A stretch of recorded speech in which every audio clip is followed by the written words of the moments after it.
오늘은 돌이킬 수 없는 멸망에 대해서 예레미야 15장 1절에서 9절 말씀 묵상하겠습니다.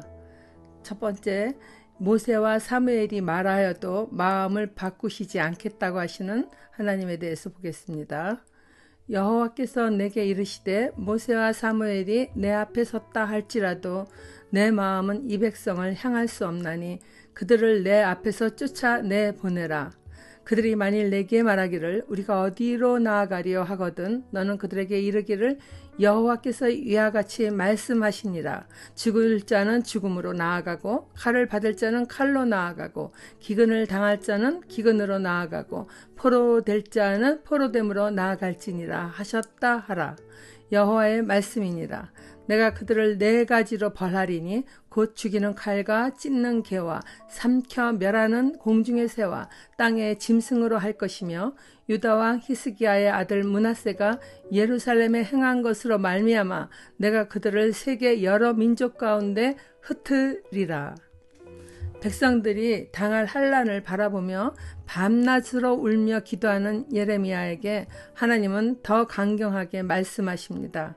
그것은 하나님께 충성한 이스라엘의 2 선지자 모세와 사무엘이 와서 유다 백성을 위한 기도를 한다 해도 듣지 않으신다는 말씀이었습니다. 유다 백성의 죄악은 이제 돌이킬 수 없을 정도가 되어 하나님의 심판을 피할 수 없게 된 것입니다. 그들을 쫓아내고자 하시는 하나님의 마음 또한 아프시지만 죄의 뿌리를 근절하시고 남은 그루터기로 새싹이 돋아나게 하시는 것입니다. 환난을 당하게 되니 백성들은 이전과 달리 예레미야에게 묻고자 할 것입니다. 그러나 그들이 이제 이 환난을 피할 곳을 예레미야한테 물어도 긍정적으로 피난처를 알려주는 것이 아니라 더 혹독한 예언을 하게 하십니다. 그것은 어디로 가야 할지 어떻게 해야 할지 묻는 그들에게 4가지의 하나님의 징벌입니다. 곧 칼에 맞아 죽는 것과 죽은 시체마저 찢게 될 개, 그리고 그 시체를 먹는 새들과 새들이 먹고 남긴 시체를 짐승들이 다 먹을 것이다 라는 예언입니다. 이러한 잔혹한 형벌조차 다윗 왕조 중에 가장 악한 왕이었던 므낫세가 여호와 보시기에 악을 행하여 이방 사람의 가증한 일을 따라 행한 일과 그 후의 왕들도 므낫세의 행한 그 악한 행위를 그대로 따라서 했기 때문에 하나님은 그들을 여러 민족 가운데 흩으시겠다고 하십니다. 열왕기하 21장 9절 말씀입니다. 이 백성이 듣지 아니하였고 므낫세의 깸을 받고 악을 행한 것이 여호와께서 이스라엘 자손 앞에서 멸하신 여러 민족보다 더 심하였더라. 열왕기하 21장 11절입니다. 유다 왕 므낫세가 이 가증한 일과 악을 행함이 그 전에 있던 아모리 사람들의 행위보다 더욱 심하였고 또 그들의 우상으로 유다를 범죄하게 하였도다. 이처럼 하나님은 100년 더 훨씬 전에 지은 죄악을 기억하시며 여전히 그 죄를 따라 살아가고 있는 유다 백성이기에 모세나 사무엘 같은 선지자가 백성을 위한 기도를 한다 해도 듣지 않으시겠다고 확실하게 말씀하십니다. 적용 질문입니다. 나는 가족이나 지인들에게 복음의 통로의 역할을 잘 감당하고 있나요? 혹은 복음이 들리지 않도록 걸림돌이 되는 말과 행동을 하고 있지는 않나요?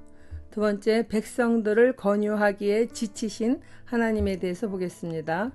예루살렘아, 너를 불쌍히 여길 자 누구며 너를 위해 울 자 누구며 돌이켜 내 평안을 물을 자 누구냐. 여호와께서 이르시되 내가 나를 버렸고 내게서 물러갔으므로 내게로 내 손을 펴서 너를 멸하였노니 이는 내가 뜻을 돌이키기에 지쳤음이로다. 내가 그들을 그 땅의 여러 성문에서 키로 까불러 그 자식을 끊어서 내 백성을 멸하였나니 이는 그들이 자기들의 길에서 돌이키지 아니하였음이라. 그들의 가부가 내 앞에 바다 모래보다 더 많아졌느니라. 내가 대낮에 파멸시킬 자를 그들에게로 데려다가 그들과 청년들의 어미를 쳐서 논란과 두려움을 그들에게 갑자기 닥치게 하였으며 일곱을 낳은 여인에게는 쇠약하여 기절하게 하며 아직도 대낮에 그의 해가 떨어져서 그에게 수치와 근심을 당하게 하였느니라. 그 남은 자는 그들의 대적의 칼에 붙이리라. 여호와의 말씀이니라. 유다를 멸망시키시려는 하나님의 뜻을 이제는 돌이킬 수 없는 시간에 이르렀습니다. 예레미야가 아무리 간절히 구하여도 혹은 그 위대한 선지자 모세나 사무엘이 기도한다 해도 하나님의 뜻은 이미 확정된 것입니다. 하나님은 300여 년 전 오바다 선지자로부터 시작하여 남유다 백성들이 죄에서 돌이키기를 권유하셨습니다. 그 오랜 시간 수많은 선지자들을 보내시고 돌아오라 회개하라 하셨지만 그들은 하나님의 말씀을 듣지 않은 것입니다. 하나님은 이제 유다 백성을 파멸하기로 한 뜻을 돌이킬 수 없다 하십니다. 자신의 백성들이지만 듣지 않는 자녀들로 인해 더 이상 말하기에 지쳤다는 것입니다. 유다 백성만 힘들고 아픈 것이 아니라 하나님의 마음도 인간의 불순종으로 인해 상하고 아프십니다. 그러므로 하나님의 징벌은 전적으로 남유다의 패역한 죄의 결과입니다.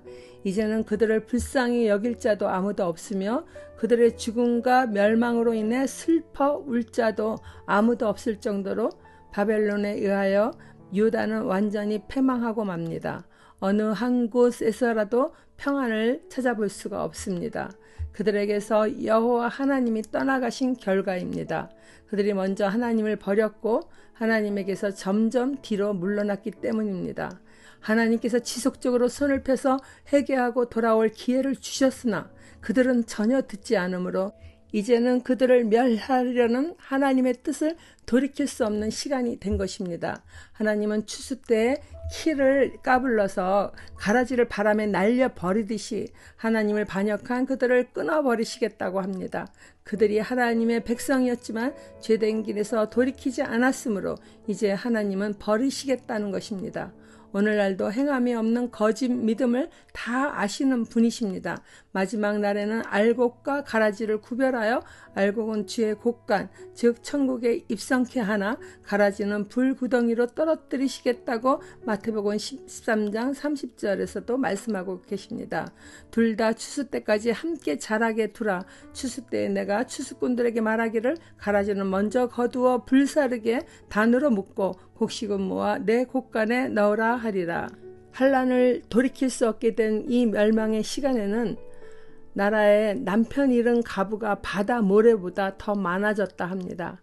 갑자기 침략하여 들이닥친 바벨론으로 인하여 군인이 아닌 어린 자녀들과 어미들은 놀람과 두려움에 떨게 될 것입니다.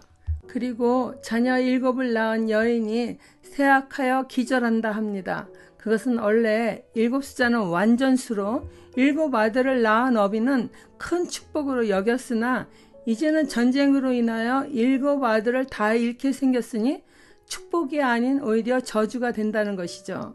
7 아들을 전쟁터에서 잃어버릴 경우 그 어미의 심정이 쇠약하여 기절하게 된다는 말씀입니다. 남은 자가 있다 하여도 대적의 칼에 죽임을 당할 것이라 예언하십니다. 참으로 잔혹한 상황이 벌어짐을 말씀하시는 하나님이신데 이것을 예언하는 예레미야 선지자가 눈물을 흘리지 않을 수 없는 상황입니다. 이스라엘은 세계 여러 나라 중에 하나님이 택하신 장자의 나라였습니다. 하나님은 이스라엘을 통해 많은 나라들이 죄된 세상에서 벗어나 하나님을 아는 백성들이 되기를 원하셨습니다. 자녀들이 잘못을 저지를 경우 부모님들은 먼저 형제 중 장자에게 매를 들듯이 이스라엘의 죄악을 하나님은 벌하셨던 것입니다. 그들의 죄악을 간과하지 않으시고 세계 여러 나라 민족 가운데 흩어버리시겠다는 말씀을 2000년이 넘도록 온 세상에 보여주신 것도 온 세상 사람들의 구원을 위한 하나님의 가슴 아픈 사랑이었습니다. 언젠가 한 유대인이 인터뷰하며 말한 말이 기억납니다.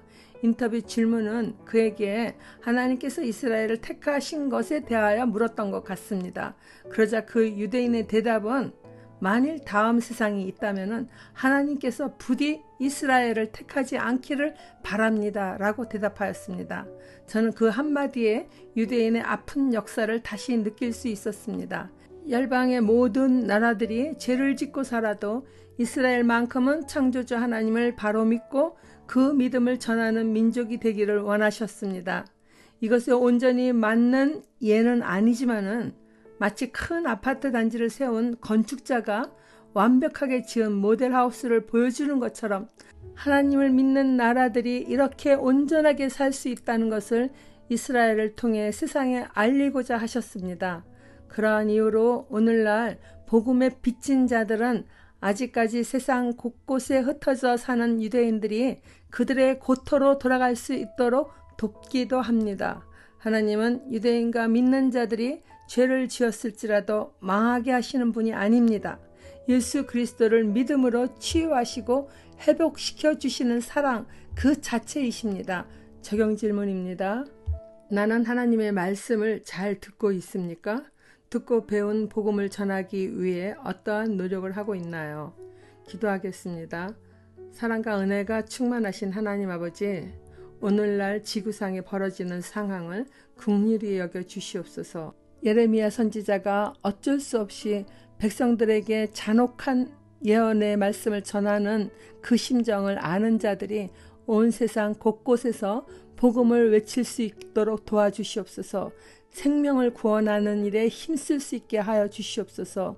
우리의 죄를 용서하기 위해 대속의 십자가를 지신 존귀하신 예수 그리스도의 이름으로 기도드리옵나이다. 아멘.